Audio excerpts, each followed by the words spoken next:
savait que les Français étaient depuis de nombreuses années champions du monde de la consommation de médicaments. Un titre dont on se serait bien passé, tout au moins dans ce domaine.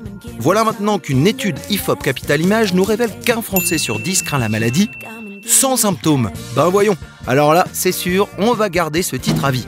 Avouez que c'est assez risible, on pourrait même écrire un film. Ah non, ça vient de sortir, fait par un hypochondriaque hyper connu, Danny Boone. Il est même superchondriaque. Une pièce peut-être? Oula, non, ça aussi c'est déjà fait depuis bien longtemps par un maître en matière de farce. J'ai nommé Molière et son malade imaginaire qui, depuis sa première représentation en 1673, n'a pas quitté les planches. Justement, nous vous proposons, et c'est même une prescription, de vous rendre au Théâtre Michel où la pièce se joue actuellement. Cette comédie est une véritable machine théâtrale qui tient le spectateur en haleine tout en le faisant rire à gorge déployée, et c'est la compagnie Le Grenier de Babouchka qui a concocté une mise en scène tout public.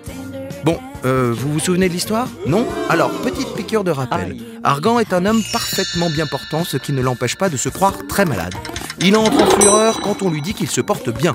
À la fin du mois, il additionne tous les médicaments qui lui ont été administrés. Il n'en a que 20. Le mois précédent, il en avait 32. C'est pas possible. C'est confirmé, même à cette époque, on abusait de la médecine et des médicaments.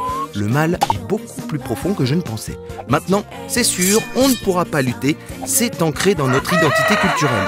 Pourtant, Molière, avec cette farce, a bien tenté de nous prévenir en réglant ses comptes avec la médecine.